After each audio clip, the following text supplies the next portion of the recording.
Hello everyone, it's Grand Chief Rose here. Had an interesting week here. Uh, Despite everything that goes on, I always do keep a positive attitude that Canund Nation is the way for us to be able to move forward as a people. But we've had some some interesting deals here this week, and one of them, we had a scammer. Actually, we pretty much had three scammers this week trying to get our resources from our mining company and swindle it underneath us. The bright side is they're so bad at it that it's so easy to point out. So, um, we also had a guy who was supposed to go up and see the mine there who lived up there, and then out of nowhere, he just was demanding money at the last minute, and it's just like, well, even if we uh, did have cash on hand, it would still have to go through the accountant and have to go to the CEO to sign because he handles personnel, and then back and forth take a couple days. It's not something that you can just, whether it be 100 or 10,000, it doesn't matter. It has to go through a process. Otherwise, we could be charged with fraud. So we can't just sit in there and just give some guy some money out of nowhere. He has to plan like 3, 4 days ahead of time. Anyways, so he got all mad at us and just, yeah, it was very, very weird. And then he wasn't making any sense. Like he'd been saucing up all night. But you know what? You get to learn about people, give them some basic tasks. We were just supposed to go get pictures to help with investors, stuff like that. And we agreed that it would be good for him for a job. But you know what? That's okay. There's a lot of other things too. We had a guy with a contract come in, and the contract was so horrible. It was obviously a scam. And then another one just today. That was interesting too. You need to put 5,000 up front for the application. Yeah, like we haven't heard that one before. Like, come on, these scammers need to come up with better stuff. Like, oh boy. So that's pretty much been my week. And yes, I apologize yesterday for anyone I kind of leaned on dealing with all stuff because I just woke up at like 7 a.m., 6:30, 7 a.m. and dealing with this guy like wanting to get money out of nowhere. And I'm like, huh? So it's not about the money. It's about being smart with it. I don't know of any loan provider that charges upfront for an application fee. If they do, guys, it's a scam. They'll want they'll go from 5,000 to 25,000 to and up until you literally second mortgaged or you sold off your house to pay because that's how they suck you in, those scams, eh? Uh, but non-scam aside, we are working really hard to get the funds for that mine. And the reason why I want to get the uh, funds for that mine is because it helps pay for Canoe Nation as well. So if people are wondering why it seems like we stalled Canoe Nation, we haven't. We need funds, like big funds for both. I mean, for us to build a community where U City is, you're looking at probably about $1 billion. So it's not something cheap, right? There's a lot of stuff that we need to do. Then there's also the farming communities down south. So for anyone who doesn't want to quite go up all the way north, we'll have two different farming communities, one for grain, one for livestock. And then eventually we'll get a rail line going north, so we can send grain and cattle north. Because, I mean, buffalo up north would survive no problem by itself. Pigs would survive no problem. There's lots of different things up there that have no problem surviving the environment. And it's not that... So, even though there's a little slight breeze up there, is nowhere down here where, minus 20 suck most of the heat out of your house if it's not properly insulated. Because you'll have like 40, 50 degrees winds during the winter. Up there, it's like barely 8. So it's like the snow will come like down or a little bit of an angle. And then, summers I hear, are pretty nice up there. So sun's up for like 20 hours in the day. Some of the biggest turnips in the world were growing up there, and it wasn't because of the uranium they were growing around. It was because of sunlight. So, but yeah, so there's a lot of great things up there that'll help benefit our people, and it's good to have our lands back.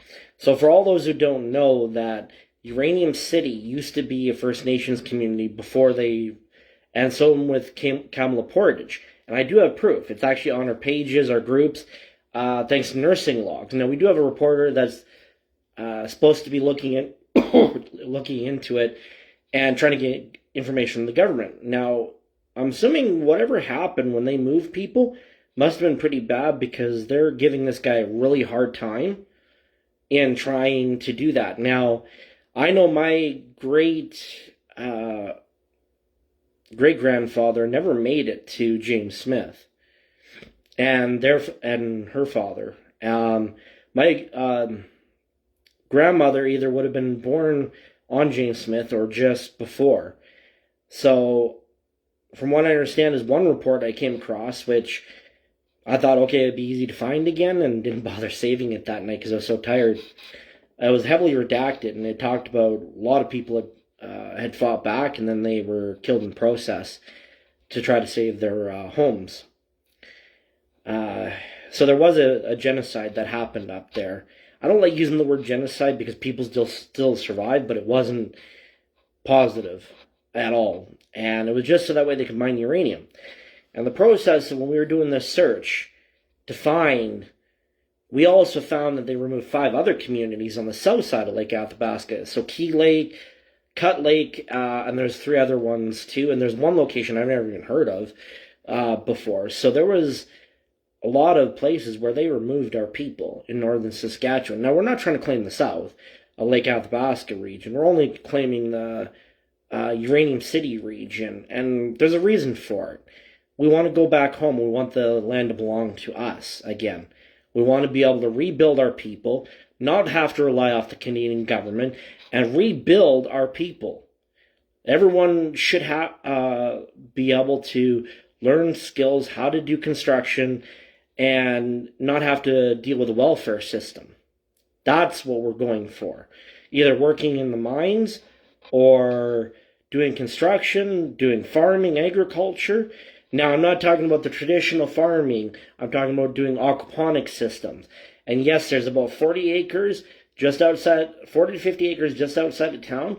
You'd have to level it out a bit, but it'd be perfect for doing that. The one great thing about Google Maps is you can actually see stuff that, you couldn't see with your own eye. And we did find about a 50-some acre deal that would allow us to level it out. It'd probably take about 6 months to do all that work with some bulldozers, but it's probably the flattest patch, and then it's at a little bit of an angle, and you want them at a little bit of an angle, because you want your water always flowing one way to a certain degree. Now, not too much, maybe about a 5% incline, and that's perfect. And then you pump the water back up into the tanks, and the tanks, when they have too much water, the water comes back down, and then it feeds the plants, so to speak, from the fish tanks. That's the shortest form. But no, there's lots of hope with what we're doing. And you don't have to be just First Nations. As long as you're born in Canada, you're welcome to join us. As long as you're willing to accept the First Nation way. But that's always the way it's been.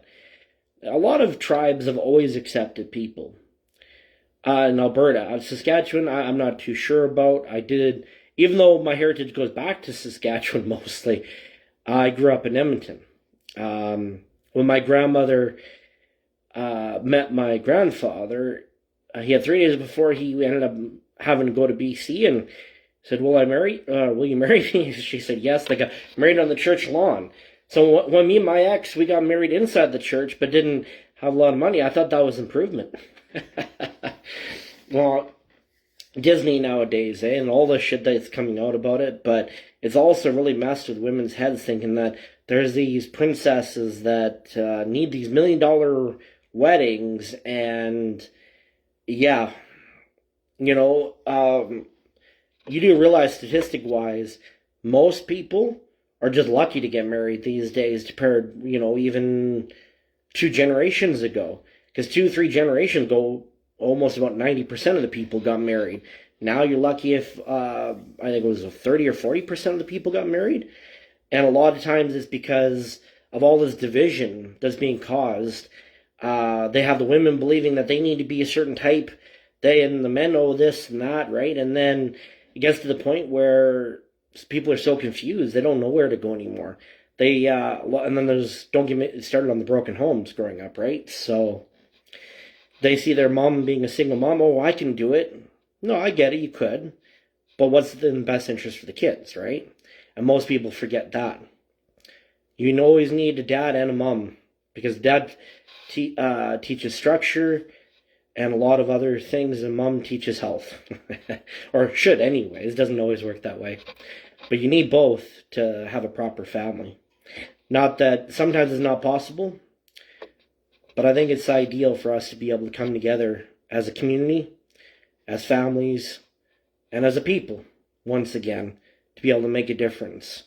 And that's what Canund Nation is coming together as a people and making a difference. And it is just amazing how many people pass up this opportunity. If you want to join, it's quite simple. All you have to do is apply to our website, and I'll put the link down below. And if you get accepted, so I've had a lot of people, oh, why would you have a council that oversees applications?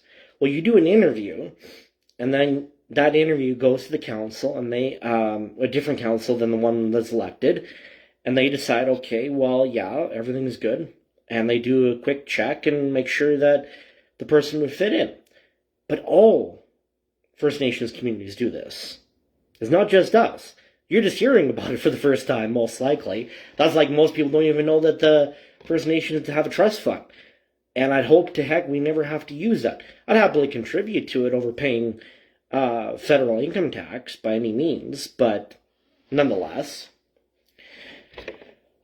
we were trying to build a nation without a welfare state, without people being victims but the victors. We need to rebuild, and this is the best way to do it. And all our prophecies coming from a lot of different groups are saying that we need to have all four main tribes coming together. So you have your Asian tribes, you have your British, Scottish, Irish, tribes, you have your African tribes, you have your East Indian tribes, you have the four main tribes, and that's how we're going to make a difference. Now, I'm not saying everyone's going to come in all at once, but like I said, if you're born here, you should have as much right as everyone else. But this is why we're changing it around a bit. Either way, this is the future. This is how we're going to make real change. And you don't have to hold a sign up to do it. Although if you want to hold up a sign saying, come join Canund Nation, I'm not going to stop you. Actually, I wouldn't even have the authority to do that. So I'm Grand Chief, but we're very limited authority. We only have, once the council is put in place, we step back, and our job is just to do audits, pretty much, make sure everyone's behaving themselves. That's all, pretty much. We're diplomats. We make sure trade's handled well. That's all. Like, we wanted to make sure that there's certain people in positions that could help keep corruption out. So we don't have, like, this system that's been so corrupt, or other countries around the world, right? And that's what makes us, I think, better. And so, that aside, too, I always get at people like, oh, you're discriminating people who were born here. No, that's not true. People who were born here can still join. You're guests. You're not treated the same way. You can't be a citizen unless you've served security for 10 years or a few other deals, right? But that's okay. There's a few exemptions for people that are immigrants that want to come and be part. Doesn't mean that they're not welcome, but our people will always be taken care of first. We're not going to go give $5,000 a month to an immigrant to help them get up on their feet when we got people, like, say, in Canada here, that are homeless, that could, need to get back up on their feet, that have paid their taxes. So we take care of our own first, then everyone else second. I think that's a heck of a good policy. Either way, guys, it has been great talking to you. Keep up the good work for any one of my people that already do a great job. And may the Creator be with you.